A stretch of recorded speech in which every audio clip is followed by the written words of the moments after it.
Bugs crashing your pack's party? Whether they've got paws or sneakers, your pack deserves a home that's protected from pests. That's where Wondercide comes in. Plant-powered protection made with steam-distilled natural essential oils that actually work. It kills and repels fleas, ticks, mosquitoes, and ants without questionable ingredients or overpowering smells. Safe to use around kids and pets when used as directed. Lab-proven to work fast. And proudly made in the USA. We offer sprays for pets, people, homes, and yards. Plus, spot-on treatments, collars, and even shampoos. Whatever your pack needs, we've got it covered. Founded by a pet parent looking for a better way to protect her dog Luna, Wondercide's now protected over 21 million lives and counting. You might have even seen us on Shark Tank. Go to Wondercide.com and use code WONDER20 for 20% off your first order. That's WONDER20 at Wondercide.com. Wondercide. Protect your pack with plant-powered Wondercide today. Do you love movies? So do I. What's up, y'all? It's KB, and I love movies. Inviting you to listen to The Conversation, a film podcast where passion meets perspective and opinion. From the old school to the new, I invite a guest on to discuss the movies that thrill us, challenge us, break our hearts, or even blow our minds. There's always new episodes dropping wherever you get your podcasts. So join the conversation. We don't just watch movies. We love talking about them too. The Conversation with KB Loves Movies, a part of Someone's Favorite Productions podcast network. Dark destinations. These may be end times, night creature. Why would a few more casualties trouble me? Because their blood will join yours. A radio drama anthology. You are wrong. How you figure? Every merc on Mongo is hunting you down. Not you. Your partner. He said I didn't have a ray gun. Full cast performances set in the haunted corners of the globe. Darkness is coming for you. That's the fear that haunts me. Dark Destinations by Father Malone at weirdingwaymedia.com.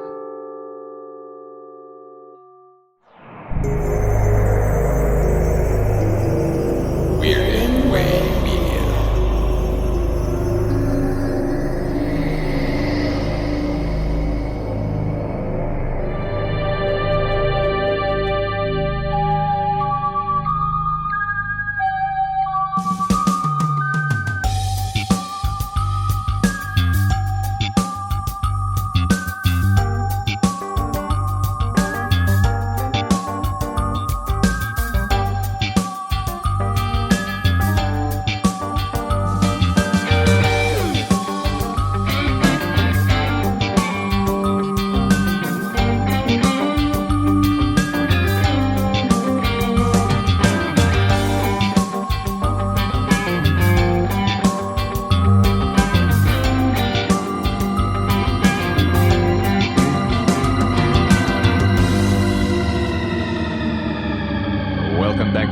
Viewing the Horror Anthology Podcast, where this season we're taking a look at George A. Romero's 1980s series, Tales from the Darkside.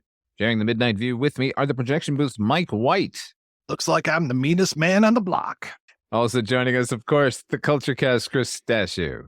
How you doing? Come here, I got something good for you. Come on. This is Michael McDowell, right? The same thing? This is Beetlejuice? No? Okay, I'm a couple weeks early, sorry. Michael McDowell? Who? Then he wrote the thing we're about to talk about. Oh, okay. Michael McDonald. Wrong one. Okay, sorry. Never mind. Tonight, we're taking a look at two episodes from Season 1. Those are Halloween Candy and The Satanic Piano. Halloween Candy is Season 2, Episode number 5. It originally aired on October the 27th, 1985. Written by Michael McDowell, directed by Tom Savini. Starring Roy Poole and Tim Choate. This is a tale of elder abuse at the hands of a neglectful son. No, this is the tale of a bitter old man whose refusal to participate in trick-or-treating cost him dearly. What did you think of this one, Chris? Kind of the lowers. I mean, didn't we see this already at some point? Yeah, Trick or Treat, the literal first episode of this show that we talked about was this episode in a lot of ways, literally the same thing. Did George Romero forget that he wrote that and then wrote this again. I don't understand. I don't know if it's any better. I don't know if it's any worse. It's still only 20 minutes and that's good, but no, Michael McDowell and Tom Savini didn't watch the first season at all. Is that what it is? Okay, Yeah. Right. Sorry. They were too busy doing other things. They were like, have you guys done like a Halloween episode with the guy, like a mean guy who doesn't want to give out candy? Have you done that yet? Wouldn't have been the first episode or anything. So that is strange. Outside of that, I think it's perfectly fine. I don't understand. The punishment at the end seems a little bit much. It's a lot. I mean, he dies and then he sees himself at one point. He sees a hallucination of himself dead at one point too, which is odd. It's an odd episode and it's a bottle episode. It must have been the cheapest goddamn episode of this show that they shot. No, because they put it all into that goblin. Boy, didn't they. How about you, What Mike? about you, Mike? I'm so glad that you said that the main character in this is Roy Poole, because I thought for sure it was Robert's Blossom. I was like, oh boy, this is the youngest I've ever seen Robert's Blossom look. And then also I was thinking, oh, he's kind of doing his role from Home Alone a little bit early. But, in Home Alone, he ends up being the nice guy. And this, he's just a bastard. And this Mr. Killip is a complete bastard through and through. I really enjoyed this one. I had a great time with this episode and just the way that it builds. And yeah, it was very similar to that first episode. But at the same time, I don't know. I'm trying to remember who was our main person in that first one. It was somebody good. Barnard Hughes. Thank you. Oh, that's right. Mr. Merlin himself. And this one, I was really glad to see Roy Poole just get tormented the whole way through because he's such a jerk. He so reminds me of my stepdad and his brother.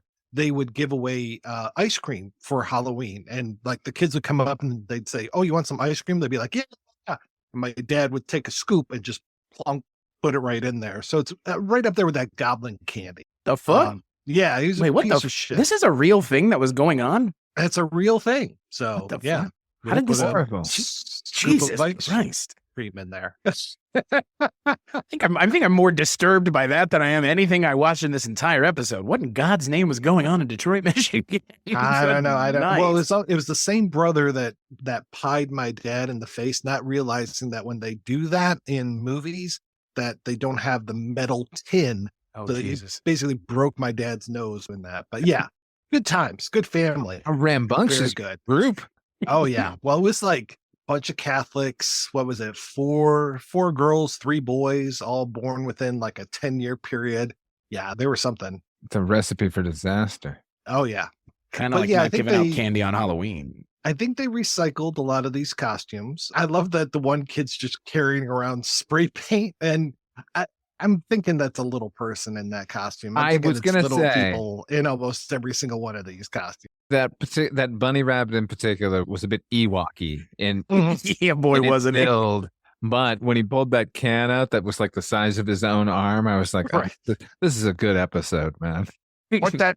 Don't you spray paint my door either. So, yeah, get that paint away from here. Like, what the fuck is going on? These are some really malicious kids who just give them the goddamn candy. I don't understand this. This is not rocket science. This is like $5 of candy and your sanity will be restored. What are the stakes here? Why are these the stakes is all I'm asking. I love that it's a Halloween story and I do like the stakes because they make sense in terms of it being a Halloween story, but like, really? This guy dies because he doesn't give up candy? I mean, fucking, that's metal as fuck, show. Sure, why not? Well, and that they managed to stop time and that midnight is now forever for this piece of shit. And that's like, too, that his son is going to go to jail at the end of this episode. 1000% he is. That like they cut away at the end. They cut to that corpse, and I thought, oh, they should have overlaid the police officer saying, "So, sir, we'd like to talk to you about your father. Would you join us downtown?" Yeah, that mannequin or that maquette that they use at the end is pretty ghoulish on top of everything else. It's really good. It's an unpleasant. Yeah, it's an unpleasant thing really to have good. to freeze frame on for a while. It's pretty convincing. I'm with y'all. I liked this episode. The stakes are bizarre, and yeah, the old man just getting it, and then the son getting it is way worse because that's. I mean, I guess he's a dick. I don't know. They're both dicks. I don't understand. Like everybody in this episode is an asshole. That's. Kind of, especially that goblin with the glowing eyes that jumps up and down on the swing over and over again. I mean, Father Malone, tell me as far as where does this fit in terms of Creepshow? Because the goblin reminded me a lot of the creature that lives in the box under the stairs. And then the whole thing with the bugs, I was reminded of the last chapter with E.G. Marshall. Yeah, now that's interesting because Tom Savini very famously did not want to do anything with their creeping up on you segment of Creepshow. Like he built all those pieces, but really didn't want to be involved with the roaches at all. He hates them particularly. So when they showed up in this, I was really surprised that he could have done anything he wanted as far as creepy crawlies, like maggots or whatever, but went ahead with the roaches. This is 3 years after Creepshow. Okay. I was hearing some echoes pretty loudly. Oh yeah, definitely. You know what? Not only you weren't just hearing echoes, you were seeing echoes, because every time they cut to an exterior, they keep showing the porch on this house, and then they'll cut to the moon, which is a beautiful shot of the moon. There are two separate shots. It's because they're both from Creepshow. They're both matte paintings from Creepshow. Makes sense. Yeah. I like this whole thing too of how the creature kind of is getting into his head, and they keep doing those flash cuts of the creature, and I was like, ooh, that's really creepy and effective. That was probably my favorite part of the episode, where they cut to these flashes of what basically looks like an icy version of the goblin with white eyes and white skin, like super close up, almost subliminal. And I thought that was really artful. Also, when the old man finally hits the ground, like he kind of floats to the ground, and for pretty ambitious for a 22-minute episode of this series, in which that creature was also built by Savini specifically for the episode. If you go on IMDb, it says that this is the creature from Creepshow. It is clearly not Fluffy. I don't know how anyone could make that fucking mistake. They're so wildly different in appearance. Oh, gentlemen, we should rejoice. This episode of Tales from the Darkside makes an official trope for Tales from the Darkside now, and that is people jumping backwards onto something. People jumping in reverse up onto something. This is the third time now, right? Third time. Yeah, no, you're right. When I saw that, I was like, oh, didn't we just see that alien do that in that incredible Chuck McCann episode? And before that, Carol Kane did it to Bud Cort. So third time's the charm. I like the term amazing being used here. Well, let's say incredible, because I still can't quite believe it. Fair. Now, the episode that this echoes, the Trick or Treat, the first episode, is George Romero. That is way more EC Comics Totally. And it's like this horrible old miser torturing the townsfolk, and then the spirits of Halloween coming to dole out justice on him. I'm not so sure that this man deserves what he gets here. No. He's just a bitter old man who doesn't want to participate in Halloween, and his son forces him to participate. And by the way, the son's, listen, you have to give out candy or they're going to trick the house, they're going to egg you or what. Who cares if they did anyway? I am tired of getting up on that ladder and crawling into that tree and taking that toilet paper out. Ultimately, this child kills his father because he forces him to give out candy. Ultimately, no, I honestly think that I wasn't joking when I said this is a tale of elder neglect. It is. That's It really totally what this is. Yeah, I mean, even to the point, what we're saying, he pushes the dad to give out the candy. And not only that, and this is I don't think this is intended, but it ties in. The candy he puts in that bowl, it's all Hershey Kisses and a few Tootsie Rolls, the tiny Tootsie Rolls, and then a couple of full-size Snickers. So it's don't not give out candy because they'll egg the house or they'll throw toilet paper up, but we will cause a riot in the disparity of choice when you're handing it out to the kids. These kids are going to go crazy. Yeah. Yeah, that is so not enough Halloween candy. I don't know about you guys, but for me, it's one bag for the kids, one bag for me. So it's got to be a lot more. I don't have any kids come to my door, thankfully. Well, not thankfully. I would give them candy if they did, but my neighborhood is not great for it. But I don't think that a goblin would come and kill me if I didn't give out candy.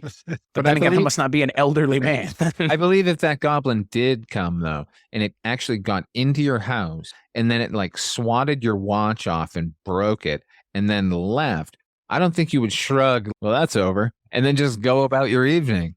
I'm sitting down to watch TV now. Yeah, I think you'd be a little more shaken. Yeah, exactly. That guy's just so nonchalant about it. Oh, goblin. What's funny is when it comes back, I don't think that's a costume. Oh, you right. What was it? Dead giveaway. What was the dead giveaway here? It's glowing fucking eyes. It's too bad he didn't have a scene where he tried to grab the mask off and it was like, this is not a mask. Like, where was that scene? I would have enjoyed that, actually. McDowell managed to weave in another Tales from the Dark Side, not a trope necessarily, but a theme, the technophobia, where he knows he's trapped in a loop because he tries to call out to his son and gets the time on his rotary phone. And it's just the same time over and over. And also, I guess this is a sign that it's 1985, that you can get on your rotary phone still and call to find out the time. Remember doing that, Mike? Chris, do you have any knowledge of ever doing that in your life, calling the time on your phone? No, but I used my phone to call the movies to get the movie time. So, not far off. I was asking for a different kind of time, a more specific time, one might say. Hello, fair. Welcome to Movie Phone. You have selected Lilo and Stitch, rated PG-13. Rest in peace, Movie Phone. Every time the power would go off in your house, you'd be like, fuck, you have to call the number and find out the time. Oh, it's 5:12. No, wait, 5:13 now. So that's fucking wild. Yeah. No, I didn't have to do that. Sorry, guys. Call the weather, too.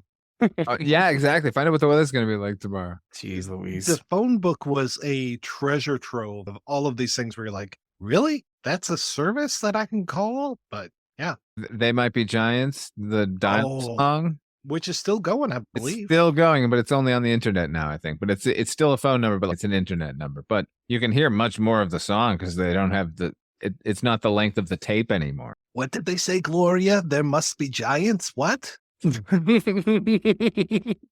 the song on Miscellaneous Tea that I skip every time, is the actual recording of the people who were on Dial a Song. Yeah, and we're there for the songs. Come on, man. Yeah.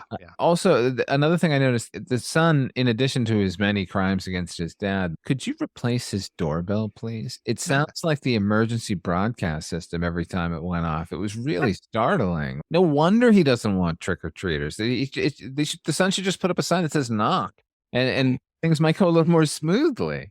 Did this guy already got the sign that says no trespassers, religious fanatics? I can't remember all the things. Or service workers or something. Right, yeah. Religious fanatics alone should tell us who this guy is, and why is the son trying to make him anything but? Maybe the son should just sit there. Or I don't know, they made up some bullshit thing for him that he had to go. But all of a sudden, Harry Chapin's Cats in the Cradle plays in the background. I just don't have time for you anymore, Dad. The first 4 chords, that's all you have to hear. It's fucked up because, ultimately the way to save the father in the story is for the son to just stick around. Yeah, I guess that's the ultimate meaning of it. Like, the son, as he's leaving, your refrigerator has no food in it. Whose fucking fault is that? Great, you're leaving him like this too, dude. No, you just dropped off some candy. And the father says at one point, like, all I do is eat. I have nothing else. Get your father either into a home or get him into a group of something, like get him a hobby. What is happening here? This episode is actually really horrific. Yeah, this episode is deeply upsetting. God bless Michael McDowell. See, when he's really good, he's really good. It's so subtly under there because this just feels like another silly, and now the Halloween people are coming to teach this old man a lesson for not doing the trick-or-treat thing. No, really, it's about this old man who starved to death because his son was so neglectful. God. On a very special episode on Tales from the Dark Side. My God. I like that whole cosmic fate thing, where it's just like punishing this guy, really, they do punish the father as well, since he is going to go to jail. But I like that it's, you aren't obeying the rules of Halloween, so that the cosmos is going to get you and just set the whole record straight, murder you, and throw your son in. If this person has relatives, I think they're having a bad night too. Like, I think that's how far-reaching the dark side is. Yeah. Yeah, this is a good episode of the show for sure. I agree. All right. Let's move on to our next episode, which is The Satanic Piano. This is season 2, episode number 6. It aired originally on November the 3rd, 1985. This was written by John Harrison from a story by Carl Jacobi, directed by John Harrison, and starring Michael Warren, Lisa Bonet, and Felice Orlandi. This is the tale of a songwriter struggling with writer's block who's given an otherworldly instrument that can turn his thoughts into music. What did you think about this one, Mike? Hey, again, really enjoyed this one as well. I don't know what's going on this week, but I just really found this one to be compelling. I like the creepy record producer, and they find that he's got the past, and he's been trying all this time to basically make a pact with Satan and open up the gates to hell or whatever it is in order to, do his thing. And that, I think it would have been great if they had a little bit more budget for the actual special effects in here, especially when it comes to the piano, the satanic piano of the title. But yeah, I thought it was all right. And it was odd seeing Lisa Bonet in this young role. Of course, I'm more familiar with her from the Cosby Show, but then also, even why am I blanking on High Fidelity? No, God, no. Angel Heart. Jesus, Mike. Angel Heart. Yeah, I hate High Fidelity. Sorry. I do too. I'm with you on That's that. okay. Hey, whatever, guys. Angel Heart, yes. Very reminded me of Angel Heart. And yeah, she just looks kind of trashy in this. But yeah, I thought she was, well, she does. She looks a little trashy to me. That's all. What? That was, where did that come from? I disagree with that sentiment. All right. But yeah, I enjoyed how this one goes. Then it fills up to 22 minutes pretty darn well. There's a lot going on in this episode. Absolutely. Oh, yeah. Chris, what'd you think? I thought it was interesting. I mean, again, this is kind of part and parcel for some of the things we've had before where it's the magic and mystery of technology paired with the mystical and the magical. And I think it was an interesting idea. I don't think Michael Warren's given enough to do. I mean, Lisa Bonet is in this. And like you mentioned, Mike, I mean, she's very young and she's also not given much to do. But I think the idea is interesting that there's this guy who sells her an instrument and then he sells her father an instrument and he kidnaps her because she's the one who can be his angel of music, I guess, to use a Phantom of the Opera parlance. So I think it's fine. I guess for me, it wasn't personally that compelling compared to the last episode because, again, I mean, Faustian bargains are a dime a dozen. Father Malone lifts up his swan tattoo into frame. I mean, that's what I thought of when I thought of this episode was Phantom of the Paradise, which is a much better story and much more interesting story. And that's kind of what this made me feel like. But yeah, I don't know. I enjoyed it for what it was, but definitely some of the performances left me wanting more as it was. The first thing I wrote in my notes was that I keep saying this because it's true. Deals with the devil episodes never get old. Never. They have the least variety in plot, but they can always be made to be the most interesting. And I found that to be this one as well. I loved the continuation of the technophobia going on through the series here, but made through music. And I love the design of that fucking piano, man. Where they've taken the flat part of the piano, the harp-shaped part of the piano, they've stood it upright and turned it into a circuit board. And a circuit board with a little window, basically, into another dimension, I guess. Like some sort of swirling vortex. I loved that. I don't know. I love the design. It doesn't hurt that John Harrison is himself a composer and composed the music in here. Have you heard anything I've said, Chris?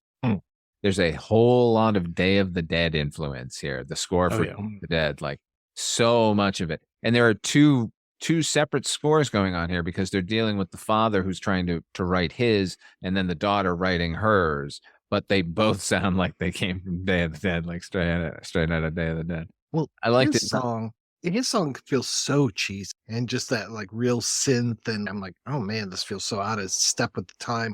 Her song is very beautiful, but then I kept thinking, what if their two songs matched up? Like I kept thinking, what if the two songs get played at the same time? And that's going to be like the solution. Like both of us together, we make the music together, my lovely daughter. But unfortunately, that wasn't the case. You know what would have been good if that was the revelation, but then the further revelation is that sound opens some portal to a horrible dimension. Oh, nice. Yeah, nice. It kind of had too upbeat of an ending. That was kind of, I don't know, like all of a sudden the show was very nice. And the show hasn't been nice for a while. I mean, Parlor Floor Front was pretty mean. I mean, Halloween Candy was extremely mean. And this episode, 1/3 of the way gets there. I mean, the dad's hand is burned. And at the end he goes, "You're my music now, and I care only about you." Okay, he learned his lesson. We get it. Fine. I don't know. I was a little disappointed that, to your point, Father Malone, that there wasn't some like at the and then in the denouement there was like, and they did it and made it worse, and the villain, achieved his goal. I don't know. This is a short form anthology show. I honestly prefer the bad guys to get one over on the heroes from time to time. And this show does do that. So it was a little surprising to give this episode a happy ending as well, as it were. Do you know what this felt like to me? Bill and Ted Face the Music. Clearly. Oh, Interesting. yeah. Okay, Where sure. where this guy's greatest creative contribution is his daughter, who's actually got the touch. She's actually got the talent to make music sort of effortlessly. Everything he's struggling to do, she can do perfectly. But she wouldn't be around without him. So that's because that's the lesson learned at the end of this, right? With his, by the way, saw this when it aired and hit the state of his hand after punching into another is really horrific. It's gooey and burned, and you can see the bones through it. It's and on top of which, this guy is a piano man first and foremost, so that part of his life is over. Never mind. Yeesh. Yeah, it was a good effect. Yeah. Anytime anyone sticks their hand into something gloppy and gloopy and then pulls it out and it's just destroyed, it's yeah. And then again, the instrument of it all. Yeah, I guess it is like Bill. Yeah, I almost forgot that movie existed. Frankly, like it's one of those movies that just kind of came out and I forgot it existed. But it does have that kind of I guess the framing device to it of my greatest achievement is my child. The other film it reminds me of is Rock and Rule, because in that the villain is looking for the perfect voice to open up a portal to some other, Cthulhu-like dimension. So, this obviously is a contemporary of that movie and predates the Bill and Ted. Yeah, the Debbie Harry one. What was I going to say? I was saying it reminds me of the Devil and Daniel Mouse. I don't know if you remember that. Nelva animation one. Yeah, I do. Which was used wonderfully by Bauhaus in one of their songs. It's just, they're so, dark and brooding and stuff. And then they go ahead and use almost the entire animation inside of one of their songs. You mentioned the music for the dad being really cheesy. That's because it's a synth version of a marimba, sort of doing a kind of a Caribbean beat there. Harrison did most of his work on a Prophet 5 synthesizer. He did the entirety of the Creepshow score on the Prophet 5. And if anyone knows, if I'm speaking incorrectly, I'm almost positive the same is true with this score and the Day of the Dead score. So that's one of the settings on here. Like I said, like you hear those sort of same synthy marimbas you hear all through Day of the Dead. Anytime something happy is going on, which isn't frequently in Day of the Dead, but you do hear it there. That one, the zombies when they're happy and they're walking. Oh yeah, no, he does quote the gong in Day of the Dead at one point. Yeah, but it's that. No, I love that part. The idea, by the way, that just there's so much going on. This episode is really packed because just the concept of somebody trying to put the soul of a pure musician into this satanic instrument as a weapon of power or something like that. That's pretty heady stuff. Like, not to mention the dynamic between the father and the daughter here, and like this guy's getting over the fact that he's sort of washed up, but he has to sort of solace himself with his daughter's talent and what she's meant to achieve. But really, this episode is a parable about having the right representation as an artist, because this isn't some guy. Jesus. Sincerely, this isn't some guy who is like struggling. He, in his own words, says, "I sold 1 million units last year." He says that, true, right? That's true. He's in a nice apartment. He's doing well, right? So, for all intents and purposes, this is a story about him having a bit of like writer's block, like where the record company doesn't like the latest tracks he's given them. But you know what? He sold 1 million units last year. Fuck those guys. This members only jacket button down guy with jeans and a fucking pinky ring comes in. This is his representation. He's like, well, we're just going to take whatever they can give us. Now can I have a sandwich? I'm like, fire this man immediately. Let me represent you. Like this. Yeah. It's life lessons being learned on these episodes of Tales from the Dark Side. Don't abuse your parents, and make sure if you're being represented, they have your best interest in mind. Yeah, he's the kind of agent that would have been funneling all this money into another account and be like, I don't know what's going on. You seem like, we're just tied up for funds right now. We just don't know what to do. Yeah, but exactly. I don't know that I did not understand that part of it. If he had been like a struggling guy, then it would make a little bit more sense. But yeah, a little Yefendi action probably would have worked a little better here. That wasn't he like a struggling comedian? Isn't that the whole thing? And yeah, but like, no, I don't think it needed that. I think the sort of washed up guy is fine, but that unfortunately they set up their own timeline to be like he said. I sold 1 million units last year. If he had sold 1 million units 10 years ago, right? If this was a little closer to like what we get in Tales from the Dark Side, the movie, the James Remar Lover's Vow story, where he's like, yeah, he was a big splash. I don't know how many years ago, but he ain't been paying the bills with his art lately. Then Right. something, but overall, loved it. This is a double header of fucking greatness here on Tales from the Dark Side. I mean, knock me over with a feather. When I watched these, I was like, what? What? No, these are really good. This is why I signed up for this show. This is finally happening. I feel like Tales from the Dark Side has been good for the most part, though, right? I would say that their batting average definitely seems to be higher than what we've talked about in the past. I mean, Maybe no not offense 75%, but 70. Yeah, no offense to Mr. Serling, but yeah, I'm finding Mr. Romero handles this a little bit better. Agreed. The bad ones have not felt offensive. I haven't been mad at any episode. I've just been like, that was okay. They could have done something better there. Whereas frequently with Night Gallery, I was like, fuck you. Why did you just waste my time with that? I keep thinking of those people up in the tree, and who was it, David Carradine or whoever that was? That was groovy. It was Jeannot Zwark. That one. Put them up in the trees in these pads. It'd be groovy. Oh boy. There's the villain in this episode. He has a line, inspiration is such a fickle vamp. I've never heard a character want to say bitch more on syndicated television ever. Like, vamp. They're just like, what can we put in here? Vamp will do, I guess. Vamp. That's a good word. Anything else about this one, gents? Oh, I do have one more thing. I love a musical lock, but it's probably not a good idea to put the notes on the fucking lock, letting everyone know that it's your musical lock. Yeah, I did like how our main character had it memorized after just seeing it once, and it's like, oh, Lisa Bonet, it's this. All right, cool. Oh, I have a Lisa Bonet story. In 1992, when I was a projectionist in Santa Monica, it was early. We had a matinee of something, and I had come downstairs, and a girl came out and asked if I would help her find her glasses, and did not recognize it as Lisa Bonet. All I saw was, who is this fucking gorgeous human being? And then went in with her and looked. And then I found her glasses and I gave it to her. And we went back into the lobby, into the sort of full daylight. And I was like, oh my God, it's Lisa Bonet. She was luminous. I mean, you see it on the TV or in movies and stuff like that, but it's one of those people who they've got that it factor. They just fucking light up the room. The other person I met who had that was Rose McGowan at the same theater. Met her one day and was just like, Jesus Christ, like what? That like gods walk amongst us. So anyway, Lisa Bonet, big fan. I don't like her with short hair.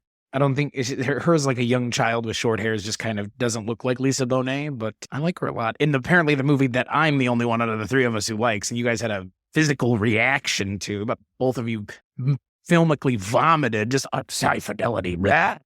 Jesus. I know you guys like John Cusack. What the fuck? I love John Cusack. I do not like people that make lists. That's fair. That's fair. I thought you were going to say you like Cell instead. I'd rather watch the movie Torque again for Lisa Bonet than watch High Fidelity. That's fair. All right.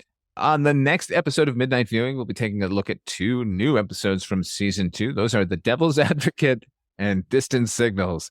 Midnight Viewing, the horror anthology podcast, is a proud member of Weirding Way Media Group, and our theme song was composed by HP with an assist by Donald Rubenstein. Until next time, what are you working on? Where can people find it? Mike White. You're never going to believe this, but the same network that this show is on, Weirding Way Media, got a show on there too. You can hear that over there. There's a couple shows where you can hear my voice. So if you're interested, come on over to weirdingwaymedia.com. How about you, Chris? weirdingwaymedia.com. You heard it here first. Then you heard it here again. Now you're hearing me say it the third time. So there you go. Yeah, Weirding Way Media. That's where all the audio diversions that I work on can be found. Other than the show that Mike and I do that Father Malone is going to be joining us on very soon called Rankin' on Bond, which can be found on our Patreons, patreon.com/culturecast and patreon.com/projection booth at the $10 level. So that's where you can find that if you're into it. That should actually be out when this is coming out. So yeah, go over there and check that out. It's me talking about Bond with these guys and Rich Haddam. It's a lot of fun. It's one of my favorite Bond movies. As for me, what they said, weirdingwaymedia.com, Midnight Viewing. I'm also a co-host with HP over on Night Mr. Walters, a taxi podcast. You can check everything out over there. And thank you all for joining us here at Midnight Viewing. Until next time, try to enjoy the daylight.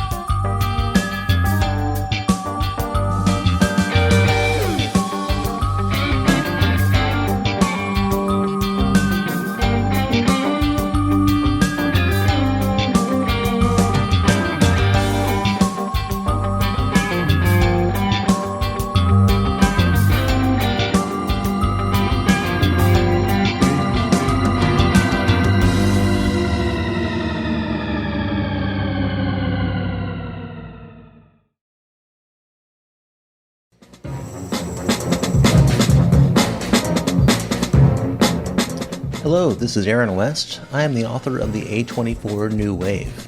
In this book, I look at A24's output and I make the argument that we are in a new wave movement right now. A24 plays a major role. This book has a supplemental podcast where each episode is a brief conversation about an A24 related topic, whether an actor, director, or even a genre. As I continue research for the book and conduct interviews, I expect to record podcast episodes with people involved with the company. You can find the podcast at cinejourneys.com or wherever you find podcasts, and we are proud to be members of the Someone's Favorite Productions podcast network.